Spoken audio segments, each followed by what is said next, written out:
Series number 29. Today is Saturday, 30th of December, almost the end of the year 2023. It's 8:05 p.m. Indian Standard Time. So, as always, what we do is start off the session with a short presentation. Some of you have joined the previous sessions, so you know the routine, and some of you might be new. So, I just want to walk you through really quick at how this whole thing works, and then we'll get started with our guest, Mr. Rohith, today. Okay. So, first thing, a few guidelines for those of you who are joining the session. Please stay muted. I'd like you to mute your microphone as much as possible during the session. Please also turn off your video.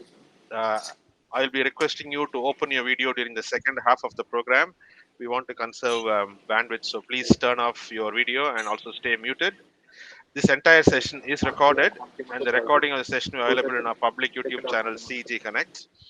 Um, if you have any questions during the program for the host or for the guest, you can use the Slido program, and I will talk about how Slido works in the next couple of slides. There will be periodic live polls in Slido. So we'll be pushing some polls in Slido. Please participate in the polls. And during the question and answer session, which is the second half of the program, if your name is called, please unmute, open your video to ask your question.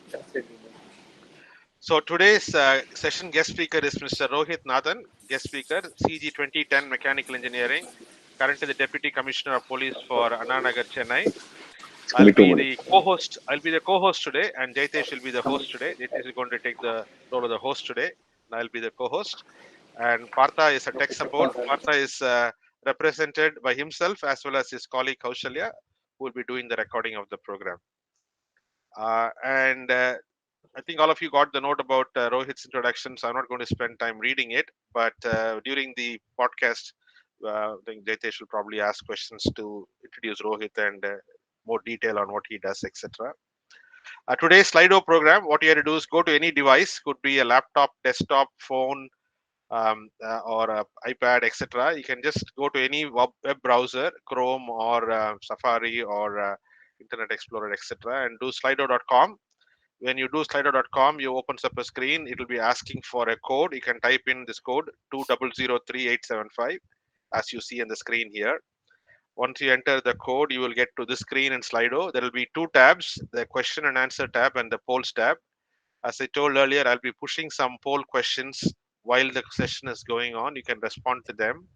And if you want to ask a question anytime during the program, you can just type in your question in the Q&A tab.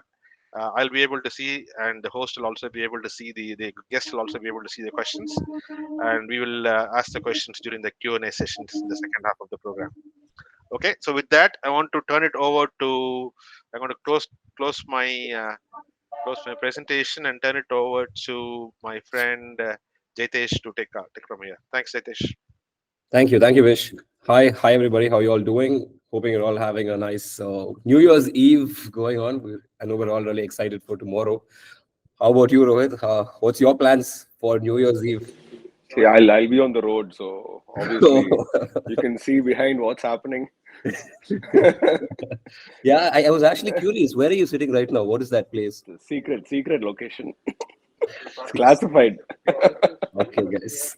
Rohit's plan is to make sure that we can have our plans happening safely. So thank you for your service, especially. Yeah.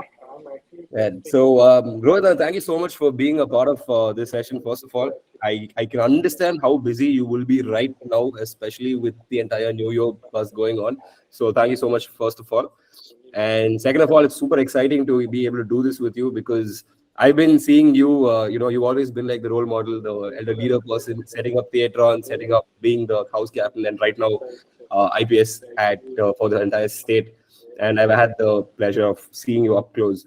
So before I can go on, asking you questions, I feel it's only fair for you to share a small glimpse of your journey. If you can just give us highlights of how you've gotten to where you are, and maybe just a small snapshots or highlights reel of your entire life so far. As many people would like to hear, but sadly to disappoint, I don't have a big rags to riches story to say. I do come from a fairly privileged background, thanks to my parents, compared to the rest of the country, of course. No, I understand And that totally. That's been little overdone because of this entire. Like, I haven't cycled 20 kilometers to go to school. Now, should I feel bad about that? I'm sorry. correct, exactly. I understand. People want to hear a rags to riches, but yeah, that's that's not always the case. But we make do with what we had. So of course, I'm for people who don't know, I know Jaytesh for, I don't know, probably like almost 30 years. I'm not even sure how. Definitely more than 20, 25 years. Yeah. Um, so we were in school together. He was like, obviously seeing my hair, he's junior to me. But then again, yeah, we also went to CG together, so it was great fun. And CG, yeah, CG, I was one of the quota boys of CG. Clearly, I'm not the academic. So went through CG with great difficulty, trudging through maths 1, 2, 3, 4, all because you know at 16 you really don't know what is where you want to go. I want to do law. I thought it was great. I come from a family of CGNs, so it was quite tough not to miss CEG. So the thought of like Ambedkar Law University and or uh, BA Economics from Loyola or Paul Science from somewhere else was absolutely unthinkable. 20 years back. So CG happened, and we went through it. We trudged through it with great difficulty, and it taught me quite a lot of lessons. It was very new to me. The whole environment was very new to me, and you kind of meet different people from different walks of life. Apparently, all of them are like toppers in CG. I remember like one of the probably the first day I said, "Hi, I'm Rohith," and and the other guy said, "Hi, I'm Manohar, and 199 in maths, 200 in physics, 200 in chemistry. How about you?" I was like, "Shit, I'm NRI quota. Very sorry." He was to be like, Kota boys la அங்க இருக்காங்க bro. Quota boys la அங்க இருக்காங்க, அங்க போய் join பண்ணிக்கோங்க, இங்க வந்துராதீங்க Yeah. அப்படின்னு they were saying. So I mean, that's kind of how it went. So and But I then also yeah. do have to give you the fair share of credit because I understand, like, maybe there's been a lot of talk about just studying really hard and getting to a place. But I'm somebody who believes that holistic growth is very important. And in that aspect, Rohith Nathan has been somebody he's been the house captain. He's been the person who's leading the forefront in drama, theater. And he's the one who also set up the Theatron Club of Anna University, which I am immensely grateful for because most of my connections in college were made because of Theatron. So that's been Rohit's character all the time. He's been somebody who's been leading people from the front. If there's anything wrong in society in general, that one friend, that one character you'll see who'll get enraged and go do something about it and not just talk. That character is and always has been Rohit Nathan for us. So I think we've all been really privileged to see somebody like that because we as people, we tend to look at something, talk about it to our friend, and then forget about it, move on. But here's somebody who decided, no, I want to do something about it. And I remember the times when I've gone to his house when he was preparing for IPS exams. Inside the bathroom, you will see the walls stuck with the papers of all the subject preparation. So that's how deeply he's been involved into this entire preparation, and that's how many years it's taken for him to get to where he was. So I have some sort of an idea of your journey through school and college. But if you could fill us in how it was when the thought of yes, I want to become an IPS officer germinated in your head, and what are the steps you took to get to where you are? So as you've already mentioned, Jayate, like you know me, for such a long time. So I've always wanted to make a difference, and obviously going to a government college, like I didn't have a very high opinion of the government at that point of time.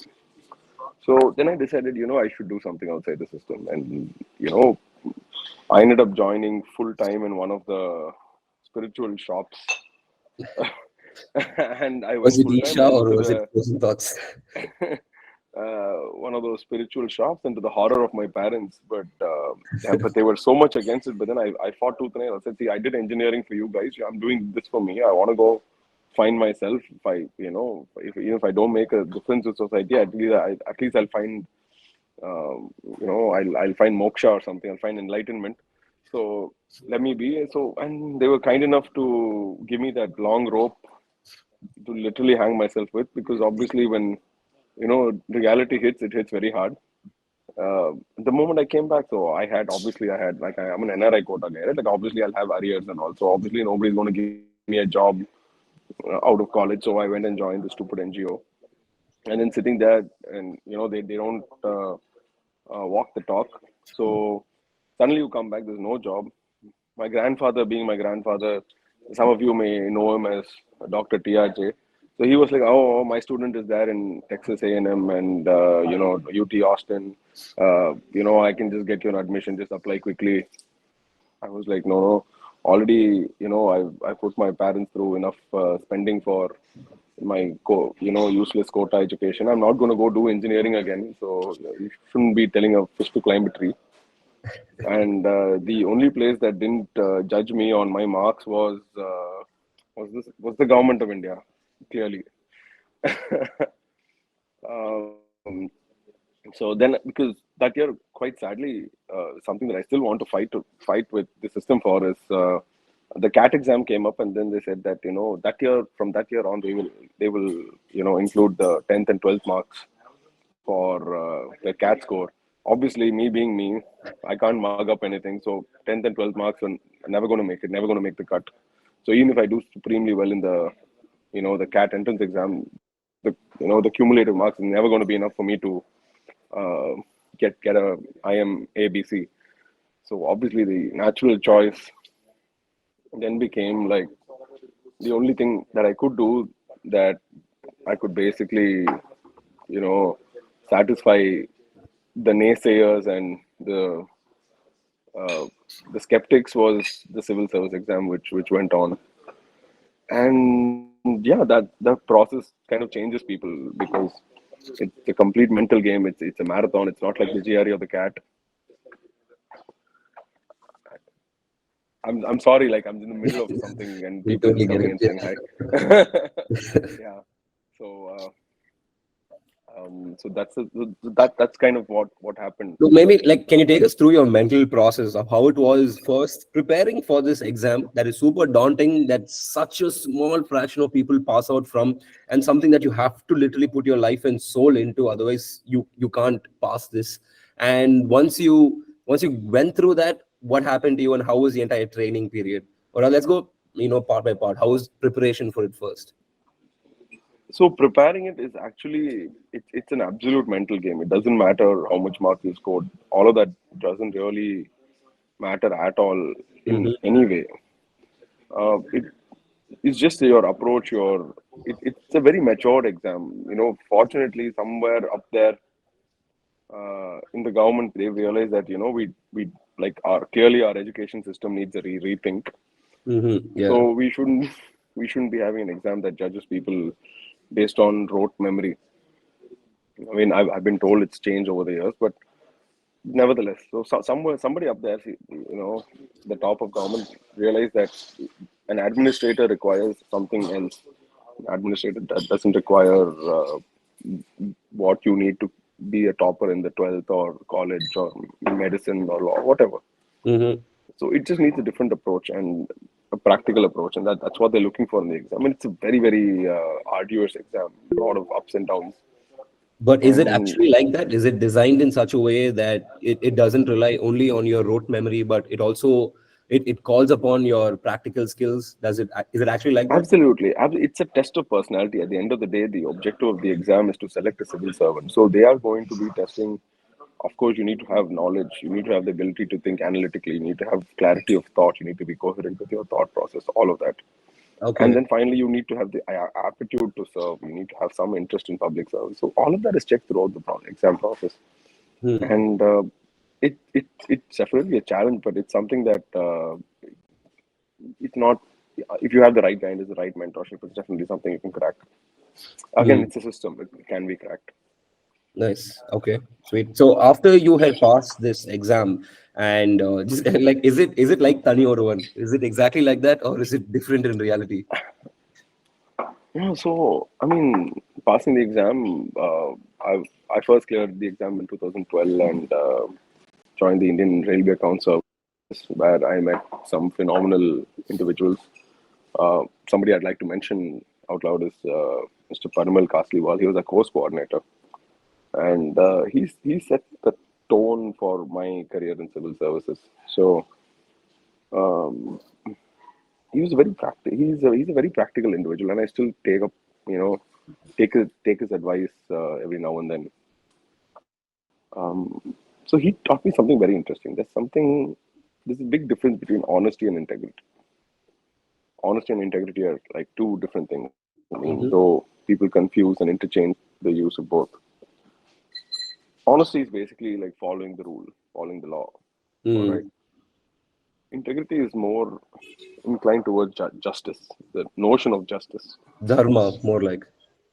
something like that. Yeah, more of what is right, and you know, where does the balance lie? So, for Yeah. example, we're at a street light. All right, it's red.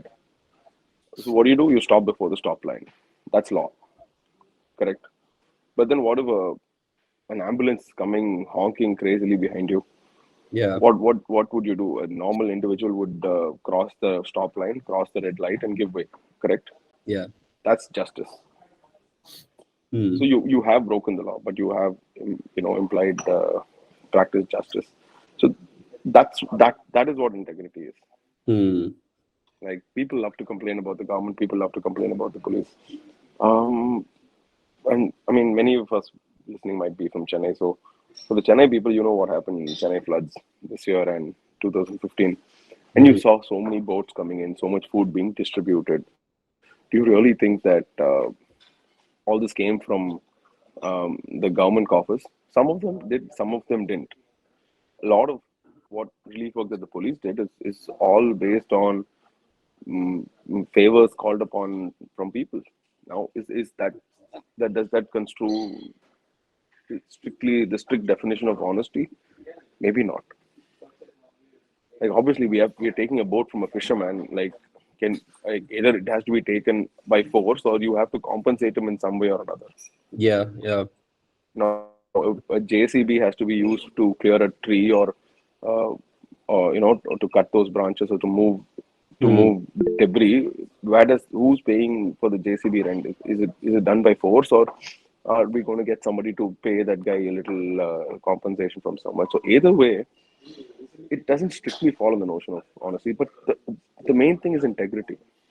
Mm. Fair. So and finding that line, drawing that intricate boundary is something that I find is really important in leadership. And that comes through struggle, through difficult times. You've got to go through the tough times to reach that Mm-hmm. sense of maturity and that sense of responsibility.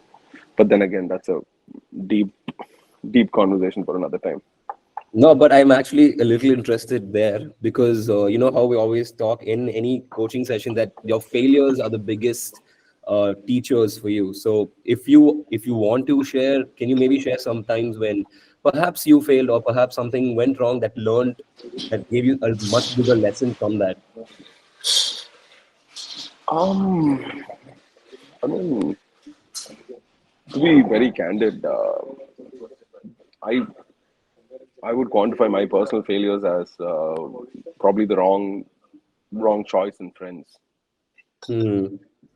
Something, I would quantify my failures as inability to regulate emotions in personal life.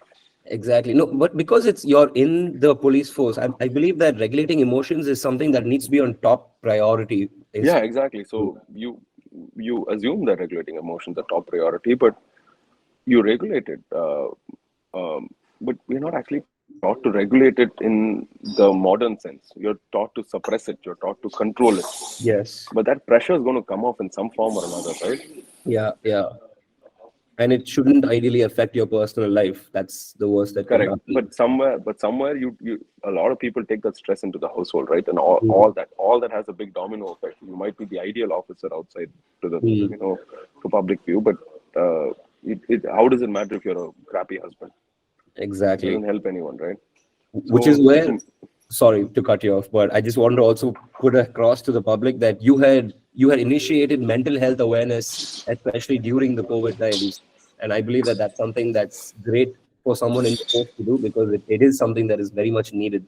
If you could also shed some light about those times and how it went across. So we've noticed a lot of people were committing suicide just because they'd gotten diagnosed with COVID or they gotten afraid. So that was the news. Like one of the famous suicide was the owner of this Tirunelveli Irtikada Alva. Oh, So that's a very famous Alva sweet yeah, in yeah. Tirunelveli, right? So the owner committed suicide, and it was one of the most sad things, right? He just got diagnosed, right? He was so paranoid about it. There was no one to talk him through it. So we had to institute a, a mechanism to deal with all this grief, and people who had lost their loved ones very, very close, with near and dear, they were just fine, and within a week they were no more. So all these people needed support, and we felt that the government has to step in and help out in some way. So we pulled a lot of NGOs. We had a lot of help from Zoho Oh, to provide the platform, and they were really helpful.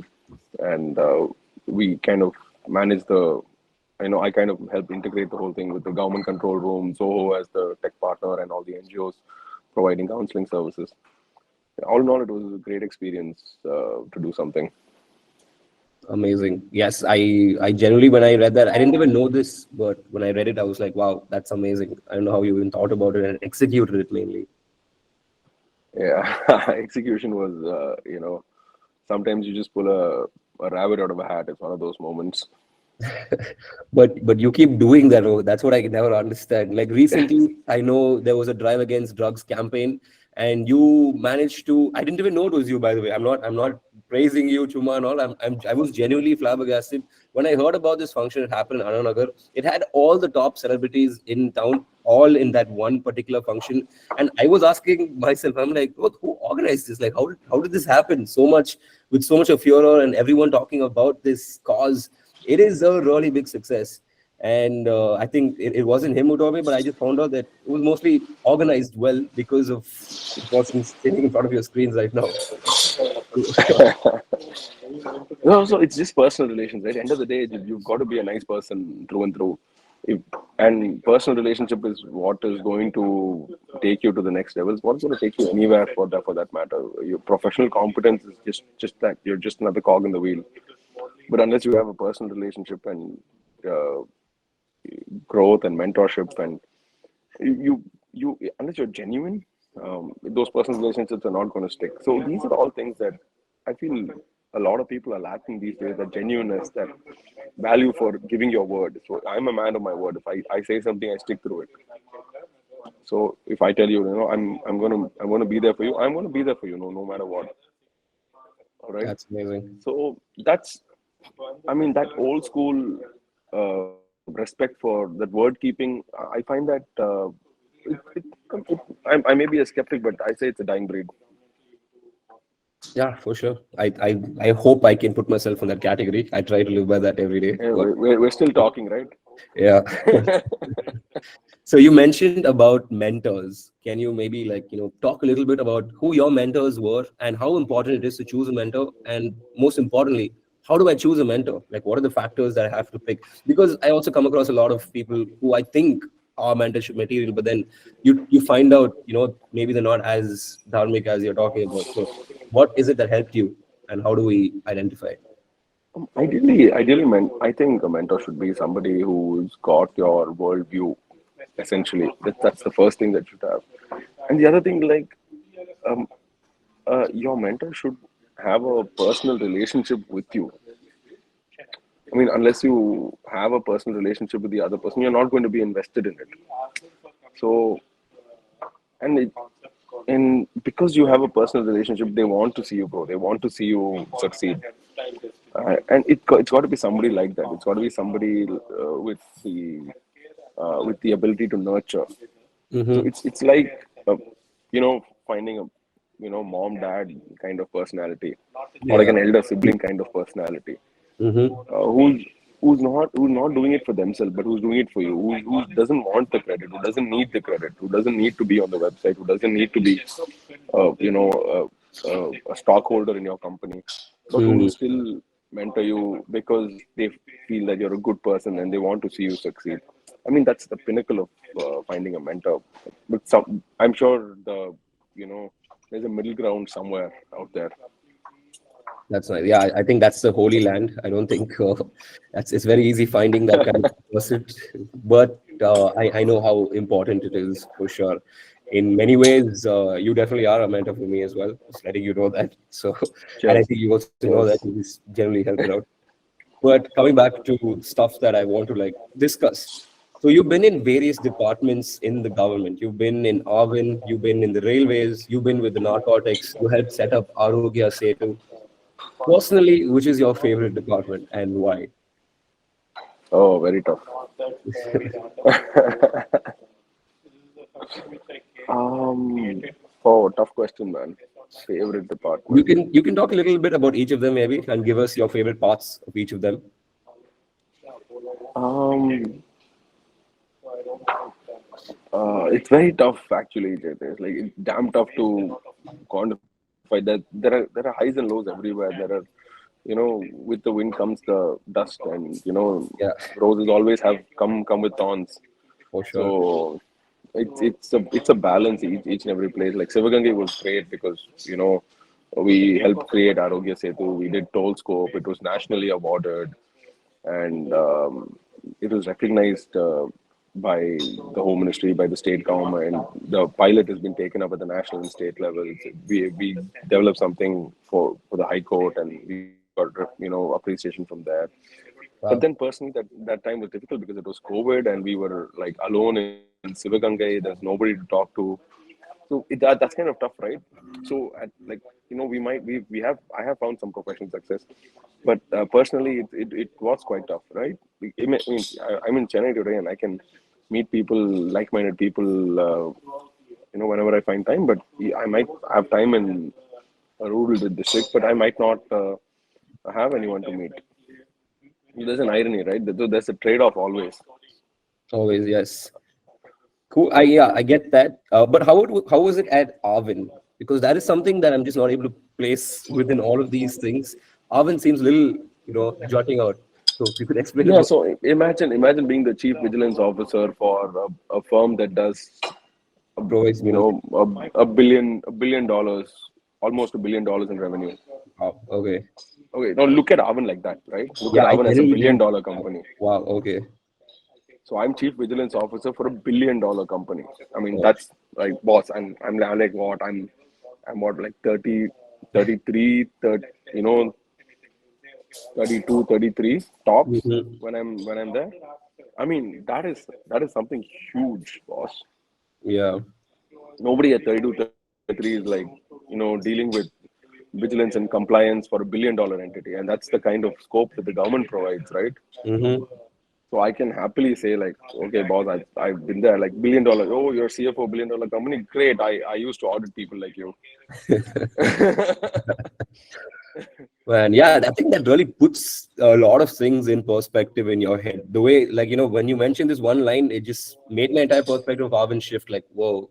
And I think even the other day, I was asking you a question which seemed very stupid after I asked it, which was, for some reason in my head, I thought that once someone does IAS, IPS, that's it. Your entire life is going to be centered around the system, government. That's all you can do. And it was you who broke that thing. No, dude, I've like handled around 100,000 police forces. I've handled that many human beings, that much of personnel. So obviously, I'm at the same level of anybody who can be a CEO of a company. You look at Google, how many employees do they have? I've been handling that many people around here as well. So I think that perspective shift happened to me only when I started looking at the government as a company too, like you just said. Like you have the TTDC, which has a chairman, it has a managing director, it has a CEO, and these are all officers, and that's how this entire system is run. I genuinely, this was all news to me. When I stepped into offices, is when I realized that, oh, this is how things are actually run. It's very corporate, it's very professional, and so thanks for giving me that kind of eye opener as well, especially with something like narcotics, which is where I've seen you working up close and personal. If you can share some tales about how it was at narcotics, it would be great for the viewers as well. I mean, the Narcotics Intelligence was great. I was also in charge of, intellectual property rights for the bulk of that tenure. Hmm. It was very interesting, and it's a very, obviously, it's a very dark, murky world, and you need to really work hard to get results. But we did. I mean, we had the the highest seizures of narcotics since independence. The Wow. year that I was the SP in Narcotics Intelligence and enforcement. So I mean that's something to that I'm very happy and I'm very proud of. But obviously, not many people know this. I don't go advertising these things, but that is a lot of personal satisfaction that you get. Like you put the best figures out there since independence. Like Yeah, that for sure. is you know that's something like I can go home, go back to bed very happy with. For sure. And just to like say, add something when you're talking about perspective of government and corporate, comparisons, right?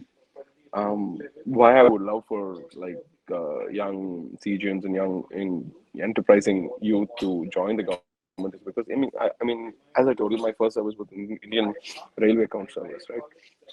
So I joined my first post. I think it was uh, I joined what 2012 batch, and then finished training. It was 2013, 14 types. I was what 24, nothing. All right, Mhm. and that that division was a 1.2, 1.3 billion dollars in revenue. All right, and I was like literally number two in the finance department, Wow.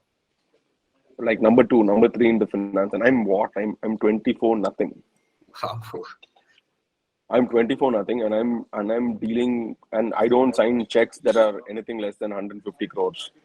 Uh, and to do that when you're 24, 25, I mean, like, my God, like, uh, imagine the level of responsibility and uh, the level of confidence that the government of India has in the youth of today. Yeah, So it might not be in fancy swanky government offices with like corner offices with glass all around and overseeing a beautiful view. It's obviously a dingy dungy office in the middle of some rural district in Orissa, but still the work that you are doing really matters to the government, really matters to the people. You are creating change, yes. and it's putting and that's the perspective that is needed. For sure, for sure. I think that's something that escapes a lot of our eyes. We are as basic as that. We look at the dingy offices, we're like, look at the government, this is all they do, they don't do anything proper. But then Exactly, like, so don't we shouldn't be judging a book by its cover, right? exactly, yeah, yeah. It's only when we open it and talk to people like actual officers, and it's not just you that I've spoken to and gotten this perspective. It's when I've spoken to other IAS officers, and I realize, holy, there is so much of work that goes on, and it's not easy. It's not easy at all. We all claim that, yeah, why can't they fix this, or what's the big deal? And then when I ask these same kind of dumb questions to the officers, so they tell me why it can't be done with point A, B, C, D, E, and then I have nothing else to say. So Exactly. it really puts things into perspective, and I'm really glad that I'm privileged enough to be able to at least be accessible to this information and not be sitting in the dark. Yeah, Jeta, should we like go for questions? It's 8:40. Yeah, for sure, for sure. I think we can open it up. Vish, do you have anything else that you'd want to add before we move on to that? No, I think there are a few questions that have popped up in the line, Rohit. We'll go through them. But before that, I would like to request all the participants to open the video. We would like to take a screenshot with all of you. This is part of our routine every time we do. So if you can keep your video open, I can take a screenshot while we are going through the rest of the program. So Rohit, a couple of things I wanted to mention based on what I heard from you. One is you talked about mental health. I'm very happy to hear that the Indian government and the police department is doing something about it. It's a very important topic. I can tell you personally, I'm a psychotherapist and a counselor. I do counseling for a lot of people, both in India as well as abroad. Majority of my clients, and I would say 100% of my clients, are in the age group from 20 to 35, and many of them have the same challenges in terms of things that I didn't even know what it was when I was at that age. For example, Yeah, you know, completely. isolation, not being able to deal, talk to people, etc. Aggravated further by pandemic as other things that I see right now. So I'm very happy to hear that the government is doing something in the police department. Anything that I can do on a personal basis to join with them, I'd be very happy to do that. My purpose of doing psychology was not to have a career out of it, was more to do social service. And currently, I'm doing it in various area hospitals for grievance counseling. But I would love to do Good for you, sir. anything that you have opportunity. I'll be happy to Very nice. volunteer Definitely, my time definitely. to Yeah, do that. definitely. The second thing you mentioned about civil services and the perspective of being in the government versus working in a corporate. I have been in corporate almost all my life, particularly in U.S. corporate setup. So it's a very different environment that you operate in there. Social service is the last thing in your mind when you're there. Highly capitalistic, highly results driven. We generally don't worry about what we do that happens to people because they're focused on the money. So I'm happy to hear that people like you at a very young age have gone to an area where it's not like that. I'm not suggesting that capitalism is bad. Don't get me wrong. Capitalism has its place. But I think we need more people like you of this age and age caliber to do this because after becoming a psychologist and a counselor, I realize the world is not all about money. There are a lot more other things in the world count than money itself. And I think it's encouraging to hear youngsters doing that and joining the thing, creating programs like this. I also heard about the Aarogya Sethu. I did not know that you are involved in the Aarogya Sethu. It's actually an amazing program, I did say. During COVID, I think it was super helpful to have Aarogya Sethu to give information. So, congratulations to you on those two things. Okay, so let me go to the Yeah. questions. There are a couple of questions in the line. I'm going to start with the first one that came on the line. This is from Siddharth Swain. Siddharth, do you want to unmute and ask your question? Oh, Siddharth is here. Oh my God. Siddharth's a batchmate of mine in the IAS. I think he Uh, saw it on my status. Thank you for joining, Siddharth. Yeah, What's up? yeah. Hi, Rohit. Hi, everyone. Hi, Like, man. How are you? kind of uninvited, but just catching up with. Just good listening to Rohit after so long. So, yeah. So I thought I'll just also ask a question on since Rohit has been doing a lot of good work in cyber security space as well. So just wanted to ask, which like a lot of time the public has this question, like Rohit, how do you think we balance this privacy concerns? Like even we spoke about like this very good idea of yours, which we like, I think throughout the country it was used in Aarogya Sethu to track people who were COVID infected, and we tracked them so that we could stop it from spreading. But how do you think, like also going into the future, how are you going to balance this privacy concerns vis-a-vis the different steps? Yeah. We are So taking? what's happening, Siddharth, is that we don't have a policy for data anonymization in the country as of now. So the process of anonymization of data is literally non-existent. Most government departments like the PDS or the health handle huge amounts of data that are personal data that are kind of put in two different layers. One is the state data center, and they also have a backup which gets backed up every once in a while. The problem is both state data center and the backup are not always having the same security features. So we've been having a slew of data leaks over the past few years. Every other state government has faced some sort of cyber attack, and public information is being lost. But unfortunately, we still don't that we've not placed the value to that information, which is why we are not accounting for those losses. We're unable to put a number to it, and that's why we're not yet taking it as seriously as we should be. Also, it's always seen that security is again revenue expenditure, not seen as a capital expenditure. So might not be in the top of the line priority for the government. So these are all things that have to be dealt with at a very high policy level. But I really think immediate anonymization of data is going to be the priority, according to me at least.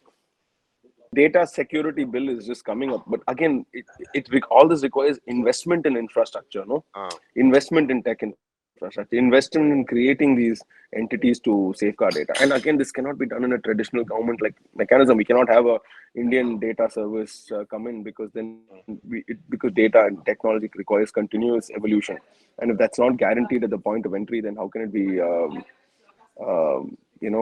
it's something that has to be done along with the private sector. It can't be done as a government entity alone. got it. Thanks. So, let's get to the next question. It's a question from Sugantan Kumar. Sugantan, do you want to unmute and ask your question? Sugantan Kumar.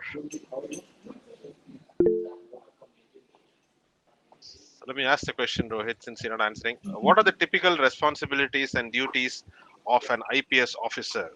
How do they balance administrative work, with field duties? I have no idea how that's done. It just happens. Is that a It just concern though? Is happens. it a real concern? No, it's not a concern. Everybody has their own style, right? Everybody has Yeah, their own style of leadership, and you just kind of have to know your priorities and kind of do that. yeah. Well, I think the question, I think that what I understand the question they're trying to ask is that no, you obviously the primary purpose is to be there for public good, etc. All that, but administrative job duties are also essential to run an organization. It comes with experience, and it just you kind of learn on the job. It's something you have to adapt. It's a huge responsibility, no doubt. Mm, mm, But again, it's about the team you build again, right? yeah, Because if your team is solid, the people you choose and place in the right positions are good. They're going to do a responsible job, which obviously is going to reduce your burden in correcting the job that they do, and right. that's going to be true even in the private sector. I'm sure you agree with me. Yeah, exactly. I'm just wondering that in the like private sector, we have departments that do work. So if you're a large company, like I used to run companies, right? I used to have an IT department that not only helps me, but all other department heads also go to the IT department to get the IT work done. Similarly, you have a marketing department. I'm Yeah, asking, you have government is very similar to that. Government is something very close and very similar to that. So everybody does their own. It's a very interdependent world out there. mm, So, I'm sure you can ask Siddharth this question sometime. He's going to be if he's still online. He's going to answer that with a lot more eloquence and elan than I would. understood. Thanks. So Subbu, do you have a question? Subbu Muthu, do you want to unmute and ask your question? Yeah, thank you, Rohith. I Thank really you, Mr. appreciate Subbu. your effort. Thank you. I'm from 97. So I really appreciate your time and effort that you spend for the upcoming aspirants. I really Thank appreciate you. Thank your you. Pleasure is concern mine. for all the students. Yeah. So I had a question. Actually, I work for cyber security for the US Navy. Okay. Uh, just a different kind of question. Actually, two questions.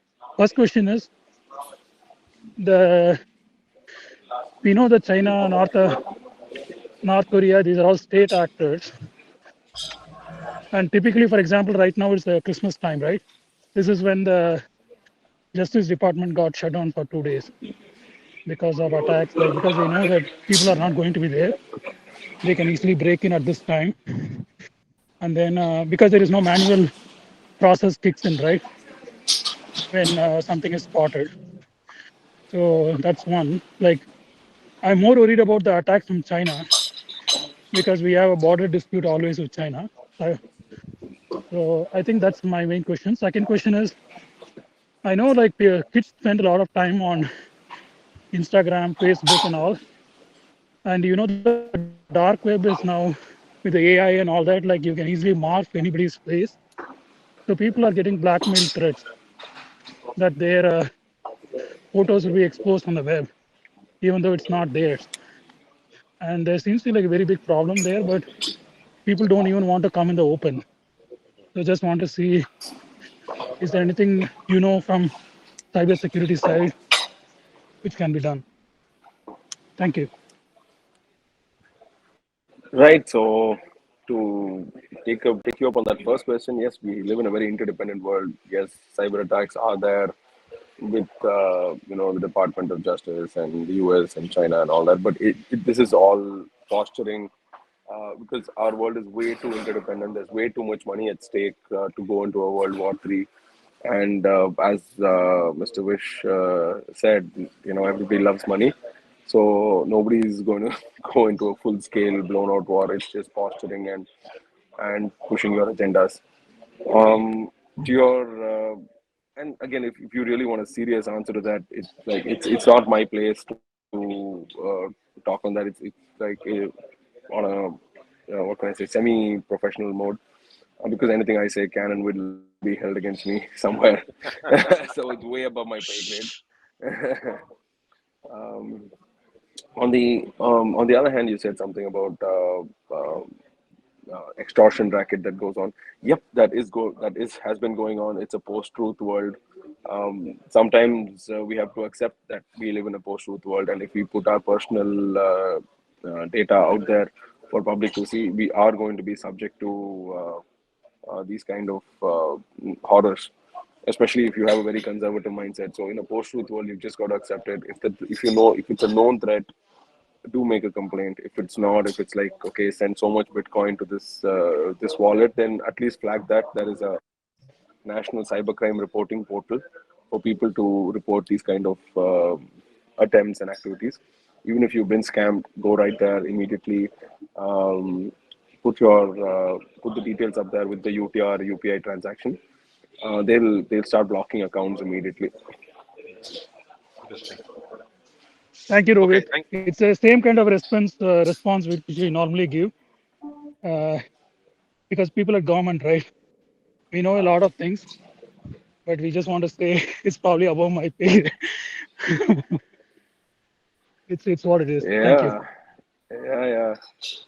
Okay, the next question is from Anonymous about political and high level pressure. Whoever asked the question, can you please unmute and ask the Yeah. That's question? okay. They wanted to be anonymous for some reason, but that's No, completely no, no. okay. No, no. No, Mine got disconnected. My name is Ramakrishnan, 74 batch. Okay. See, I'm about 71. See, I used to work a lot in Karnataka with police, government department, IAS. One thing normally I hear is all these people know they get calls from the minister or deputy secretary, the high level people, and try to influence maybe the site allotment or the property tax. Do you get that type of things in police also? let me tell you frankly, like I've only had pleasant experiences with the political class. Very good. Maybe they know that I'm not somebody to be messed with, so they don't tell me to Ah, cross the right, line, right. or Correct. or maybe they're just such nice people that they Right, don't ask right. undue requests. Uh, Okay. but yeah, that's just. I mean, I mean, I personally feel that if you set the tone and tenor of your professional work early on, people Ah, are not going to come with unreasonable requests to you. yeah, Either it's going to go above your pay grade, or they're going to finish off that the stuff below. right. And whatever, it's a system, as we've already discussed. It's a capitalistic world. Everybody loves that money. So so long as you don't bother me with this dirty work, it's none of my business. This is Okay. that moment when I want to go like, Porra on the Singam BGM. Okay. Okay. Thank you. The second part of the question is I'm the president of an apartment association, and fortunately, I have about 100 foreigners consisting of people from Israel, Korea, Japan, and all that. So most of the time, no, this I get from the visitors, from the police inspector asking for some details about them. Particularly Israelis, I think that security is it really, they are very much worried. And to track them, there is one police always in our apartment and like that. No?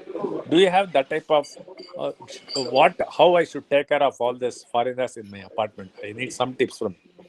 Where do you stay? Okay, that's something something we can discuss at a more personal level. Okay, okay, thank you, Not really required on a forum. Voice. Okay, very good. Thank Thank you. you. Any other questions? Nothing, sir. Thank you. The next question is from another anonymous about. It says, "Greetings, sir. As I know, IPS is a 24/7 job. How do you find time with family, and also give some clue for working aspirants for preparation?" No, you just have to work with your heart and soul. You just need to have the right approach to it. And if you're an aspirant, that's great. Please do prepare hard, and fix your approach while studying. Like, look at the question papers, understand from the examiner's perspective what they're expecting. They're looking for a personality. They're looking for a very particular personality. You will find most people in the civil service are very outgoing, very smart, very articulate. Uh, so you've got to start developing those skills along with your preparatory your knowledge bank, right? So the more questions you read, you will have a better perspective of what the exam actually demands from you. You need to transform your personality into that of a civil servant.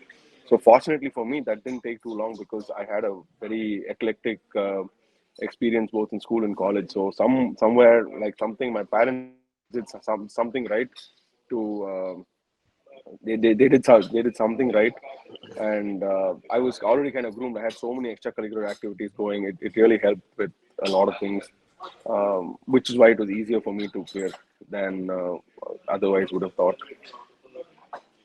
I have a follow-up actually. I mean, right now in your current life, after you've seen everything, if you had to choose between two pathways, one being the same bureaucracy, the other becoming a politician, a successful one who keeps getting elected, which one would you choose? I don't know. I guess the known devil is better than the unknown, the deep blue sea. Interesting, ரொம்ப interesting smart answer. பேசுறாங்கப்பா. I think they teach you diplomacy how to not answer questions. Yeah, that's the first lesson. I'm still entertained, right? Yeah, exactly. I think back in the US, and I used to work in management consulting. They used to give us a consulting training class and a media training class. The purpose of the class is not for you to learn anything, what not to say actually. That's How it. do how do you do, how do you do a live interview without actually giving any information, but still be active and entertaining as well, right? That's all. Yeah, that's interesting. So I have a question, follow-up question, also the same lines.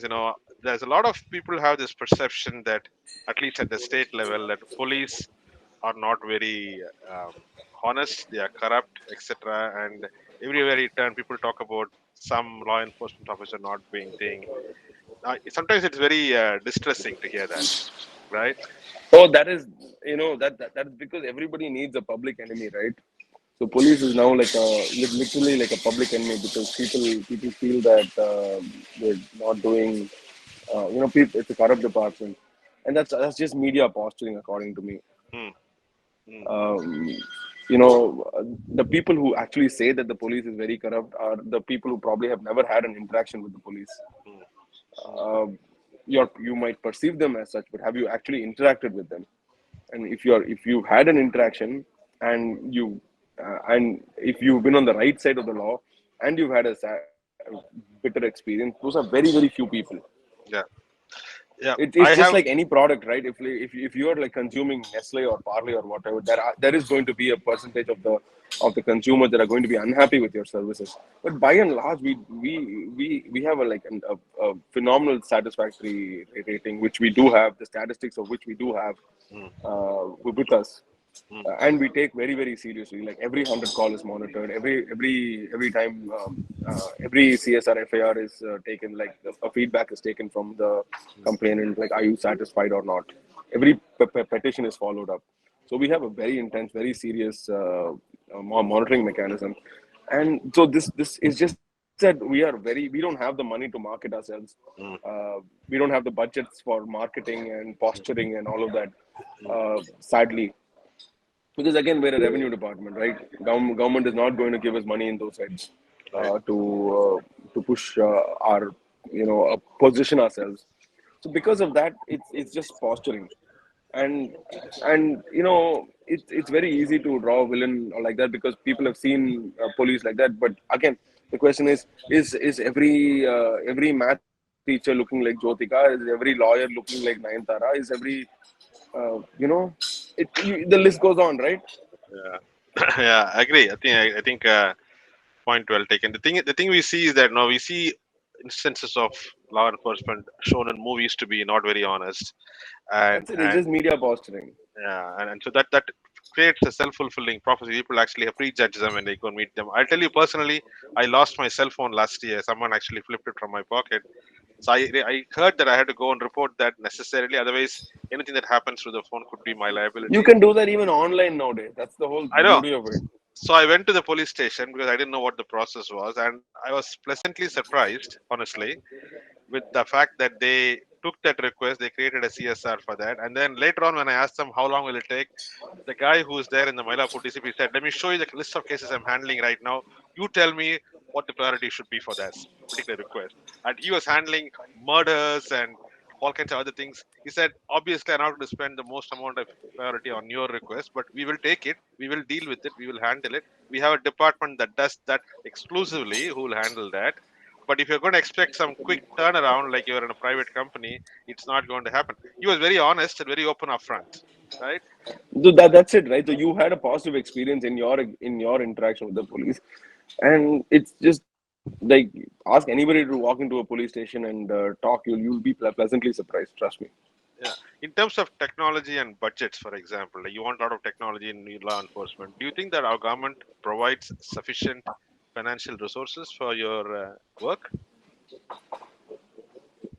Sir, there is no right way to answer this question. So More the better. after More the better. after the see we still live in a very socialist state, right? We live in a welfare state. Mm. So obviously, uplifting people from poverty is the priority of government. So after which once policing becomes a priority of the people, we will see investment coming in. Mm. Once elections are fought and once democracy is created on the bedrock of I want better policing services, obviously it's going to come. Right now we need better roads, we need better food, we need better housing. That's the priority of the people. That's what people are voting for. It's a democracy at the end of the day. Right? I am a product of that democracy. Mm. Mm. The quality of my services is the product of how the public is voting. Understood. The public is actually managing this whole show themselves indirectly. By electing the right party who promises to do the right thing, exactly. All that. That's it. So, if the public makes it a priority, democratic priority, great. So, all right, sir. I think I'll have to cut this Yes, short sure. now. I've got a lot of guests waiting for me. Sure. Thank you so much, Rohit. I have made my commitment. Thank you so much. You did a great job despite your busy schedule on a New Year's Eve. I know it's a very busy time for you guys. Really appreciate taking the time before your candor and also answering all the questions.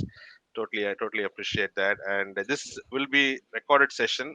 What we can do is, if you want to review the recording before it is published, we are happy to send it to you to review, because it will come out on the public YouTube channel after you say it's okay to put it there. So if you want to see All it, I right, can ask them to send it. Yeah. sure. You let me know. Yeah, send it to you for review and you can take it from there, all right? Done. Thank you so much. Thank you so Happy much, New Year. Rohit. It was great interacting with you, and happy Lovely to chat. you as well. Happy New Year to everybody out Roads, there. please. Happy New Year, Rohit. Thank you, guys. Thank you, all of you, Thank you. for joining the Bye-bye. Thank you. session. Happy All the New Year. best.